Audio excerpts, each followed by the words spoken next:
Halo, jangan lupa subscribe, like, and comment. Halo, selamat menonton video saya. Maklum ya, saya lagi belajar bikin YouTube gitu. Minta saran dan komennya, dan bantu saya untuk bisa bikin yang lebih baik. Walaupun saya tahu subscribe-nya baru sedikit, tapi pede aja. Bye-bye. Halo, selamat pagi. Salam sejahtera, salam dalam Yesus Kristus. Saya cuman mau sedikit bercerita tentang pacar. Jika kita menjadi seorang anak mempunyai seorang pacar dan dia malu memperkenalkan pacarnya kepada keluarganya karena dia malu keberadaan ibu kandungnya ada di mana, dia malu mengakui keadaan rumahnya bagaimana, dia malu untuk mengakui keluarga dia berantakan, berarti dia bukanlah orang yang bijak. Dan jika pacarnya pun punya berpikiran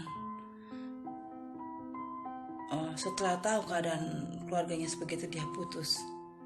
Tapi kalau kita sebagai anak punya pikiran jernih, punya pikiran bijak, dia akan bilang gini,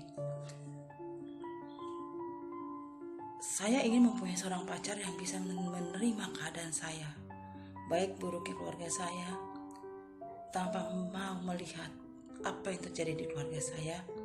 Dan pada saat saya menikah, pacar saya itu harus bisa menerima orang tua saya, walaupun rumah tangga retak. Itu baru orang bijak. Tapi kalau kita sudah punya ketakutan, takut ditanyain pacarnya seperti ini seperti itu, berarti itu yang ada dendam dan sakit hati. Dan jangan itu terjadi. Jangan terpengaruh oleh pihak yang lain atau dari pihak siapapun. Jadilah diri sendiri kalau kita memang punya hati yang bijak. Untuk kalian yang statusnya sebagai seorang pacar, berhati-hati, menyarankan untuk memisahkan dan malah menyulut api panas di dalam hati calon pacarmu yang rumah tangganya orang tuanya berantakan. Dan untuk engkau seorang pacar atau bakal jadi seorang calon mantu, hati-hati menyarankan anak dari yang orang tuanya berantakan untuk berkata, buat apa diundang ayah tiri atau ibu tirimu? Buat apa diundang ibu atau bapakmu yang sudah pergi? Dan dia juga udah menyanyiakan kamu. Hati-hati, itu adalah calon pacar yang jahat. Dan saya berani berkata ini karena banyak pengalaman yang terjadi, banyak pacar yang mempengaruhi anak seorang yang broken home, dan itu akan menjadi kualatnya sendiri bagi kehidupanmu. Banyak terjadi, dan itu saya alamin dan saya lihat sendiri depan mata saya. Jadilah seorang calon pacar atau calon mantu yang mau menerima apa adanya keburukan. Kalau bisa engkau menyatukan orang tua yang broken home ini. Jangan jadi pemicu dan penyulut panasnya keluarganya dari anak tersebut. Dan hati-hati yang menjadi orang tua yang pasangannya sudah berpisah dan mengompori anak-anaknya. Ingat, apa yang kamu perbuat itu yang membuat keluargamu berantakan dan pasanganmu berpisah. Jadi kita mulai sekarang berbuatlah bijak supaya Tuhan yang bekerja, bukan kedagingan kita yang berkata. Oke. Karena saya punya satu pengalaman waktu saya berpacaran dengan papahnya anak-anak. Maksudnya dia baik, dia membela saya sebagai pacarnya, dan saya kepengaruh karena keinginannya dia. Dan dia selalu menyarankan yang saya jadi terprovokasi untuk semakin membenci dengan ibu tiri saya dan semakin membenci dengan papa saya waktu itu. Dan singkat cerita, saya sampai sudah menikah, dan pada saat menikah pun dia tidak mengeluarkan uang sedikit pun untuk acara pernikahan. Dan papa saya sempat mengajak kompromi orang tuanya dan no comment. Jadi itu semua yang keluar dari keluarga saya dalam pernikahan. Dan akhirnya saya, kenapa saya berani berkata untuk seorang pacar. Dan singkat cerita, saya waktu itu pindah ke Purwokerto, rumah saya masih di Bandung, di Marga Asih, dan rumah itu mau dijual. Saya waktu itu mengantarkan anak saya pagi-pagi ke sekolah. 3 orang ini di dapur sedang membicarakan rumah saya. Dan saya dengar omongan mereka. Dan waktu saya masuk ke dapur, buyar mereka. Yang satu pura-pura nyuci, yang satu pura-pura bikin mie, papanya anak-anak, yang satu pura-pura lagi masak. Tapi saya dengar apa yang direncanakan pada saat saya mau jual rumah itu. Dan singkat cerita, saya jualan mie ayam trotoaran malam hari. Dan papanya anak-anak ngomong gini, "Nik, lagian ngapain sih lu kalau rumah itu kejual, si papi mau lu bantu? Kan papi masih bisa kerja. Saya yang sebagai anak, saya anak angkat, saya anak pungut yang diadopsi oleh papa saya. Dia mau memberikan warisan yang buat saya. Ini sebagai mantu ngomong seperti itu. Dengan sakit hati saya bilang gini, kenapa enggak mamamu saja yang jadi babu?" Saya sebagai seorang anak, saya tahu penderitaan papa saya saat itu.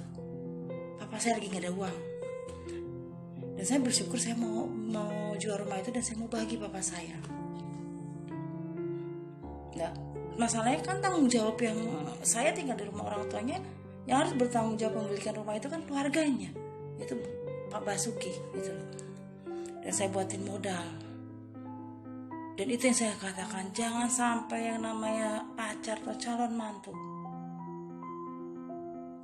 mengajarkan yang gak baik pada calonnya, yang keluarganya broken home atau keluarganya si anak ini punya ibu tiri atau bapak tiri, untuk dipisahkan dengan cara seperti itu. Saya berani ngomong gini karena ini kejadian. Dan saya berkatakan, jangan terulang lagi terjadi. Jadilah engkau sebagai anak yang bijaksana, pakai pikiranmu sendiri, pakai pikiran ilahi. Jangan ikuti pikiran orang tuamu yang broken home. Karena pada saat saya waktu itu mau jual rumah, habis ngantri anak saya sekolah, ini 3-tiganya, bapaknya anak-anak, orang tua, ibu dari papanya anak-anak dan kakaknya sedang ngomongin rumah saya yang akan dijual di Bandung. Tak apa yang ada di pikirannya, berubah 100% waktu kita ada di Purwokerto. Dan ini yang saya katakan, jangan pernah seorang anak kepengaruh sama ayah atau ibunya. Jadilah dirimu sendiri, pakai pikiran bijak, pakai hati yang bijak. Bukan saya minta dihargai. Saya udah pasrah, diterima apa enggak saya di dalam hidupmu, tapi kamu adalah seorang anak. Kedua, saya pernah mengalami, saya punya kakak tiri, dia benci banget dengan papa saya yang sebagai papa tirinya. Sampai dia menikah pun, ini calon istrinya mempengaruhi, entah dia mengajak calon istrinya untuk kepengaruhi.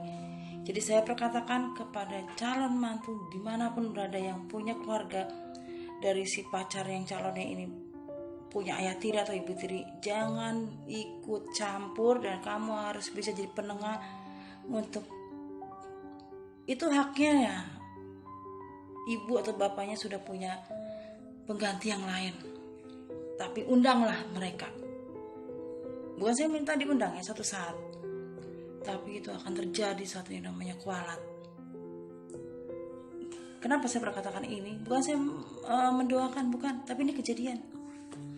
Jadi waktu itu saya anak-anak masih kecil, saya pergi, saya diundang ke pesta pernikahan kakak tiri saya. Saya lihat papa saya mondar-mandir kayak orang yang linglung, kayak orang yang kebingungan, sedangkan yang di depan itu adalah bapak kandungnya. Dan semua pada muda-muda lihat papa saya. Saya merasa orang tua saya terhina. Yang sebagai bapak tiri diperlakukan seperti itu. Hei wahai kamu calon pacar, yang tahu keluarga pacarmu itu adalah keluarga broken home dan punya orang tuanya salah satunya, entah bapaknya atau ibunya punya pasangan lagi. Jangan menyuruh dan mengikuti saran anak tersebut atau engkau mempengaruhi anak tersebut. Mungkin itu kesalahan ada di orang tua, tapi kamu tidak berhak untuk berbuat seperti itu. Tahu apa yang terjadi dengan kakak tiri saya waktu itu? Sampai sekarang dia tidak punya anak. Sampai sekarang dia tidak punya anak karena dua-duanya sombong. Itu menurut saya ya. Dan saya melihat kasihan papa saya waktu itu, anak saya masih kecil. Jadi saya peringatkan untuk calon mantu atau calon pacar yang ada di keluarga saya, tentu di anak saya atau di anaknya Pak Heri, yang kebetulan kita berdua ini adalah sudah menikah lagi, dan anak-anak kita masing-masing gak ada yang membenci kita atau pacar yang mempengaruhi yang gak baik. Ingat, pakai hati nuranimu, minta kemurahan Tuhan, kasih Tuhan yang merubah hidupmu, walaupun pahit hati kita. Saya hanya percaya Tuhan hanya menitipkan kamu dalam perut saya 9 bulan. Tapi kalau itu terjadi satu perpisahan, sebagai anak harus bisa punya hati yang bijak, punya hati yang penuh dengan kemurahan hati Tuhan. Terima kasih. Dan saya juga punya pengalaman, saya mempunyai ibu kandung yang sama sekali saya tidak pernah tahu ibu kandung saya siapa. Dan jalan kehidupan saya sampai sekarang seperti ini.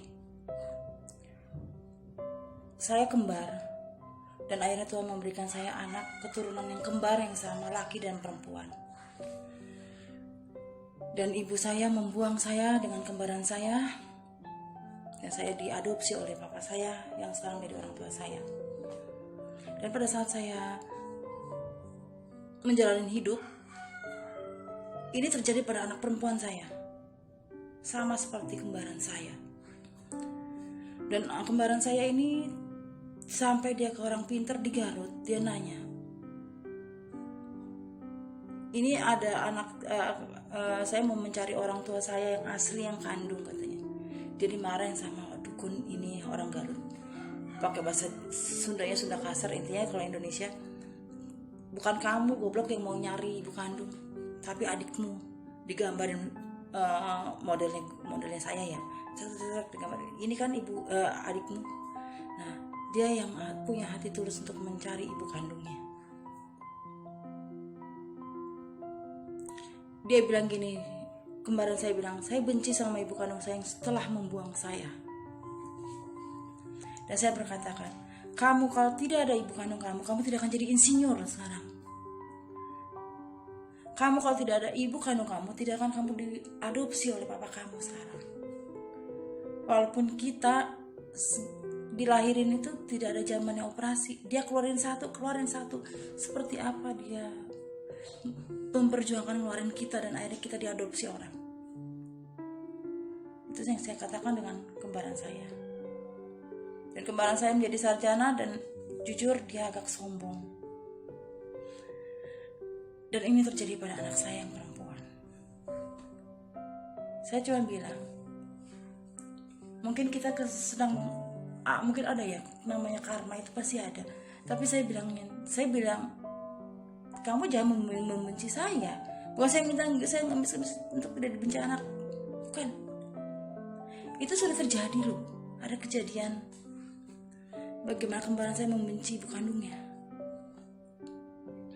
Dan sampai sekarang saya bertanya dengan papa saya, di mana ibu kandung saya?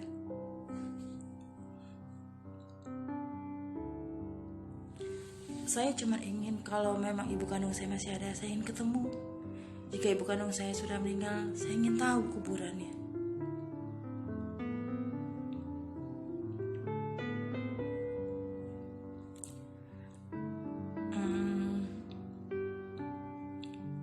Dan engkau seorang anak yang membenci bapak kandungnya, karena engkau tidak tahu persoalan sebenarnya dengan ibu kandungmu, dengan bapakmu juga. Jangan pernah membenci dia, gitu loh. Jadi itu semua adalah kedagingan kita masing-masing.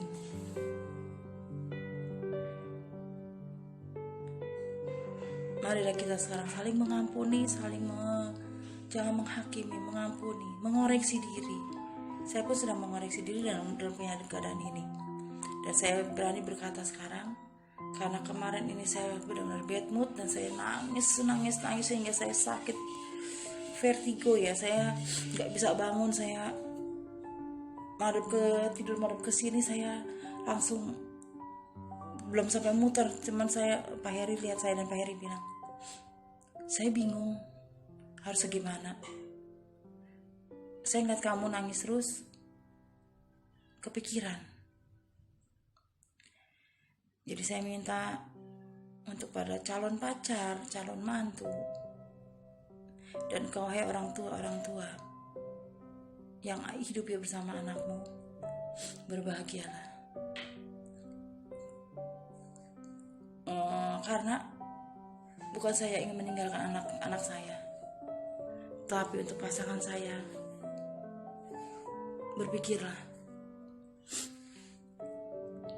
Kita sekarang cari jalan terbaik buat satu sama lain. Pak Heri dengan Anum, saya dengan Pak Basuki. Ini yang kita jalanin sekarang. Kita harus bisa. Mungkin Tuhan sedang mendandani saya, mendandani engkau, untuk kita kembali hati, merombak hati kita. Begitu juga kita doakan anak-anak kita untuk didandanin Tuhan, untuk dirombak hatinya. Dan saya percaya kemurahan Tuhan itu lebih dari segalanya.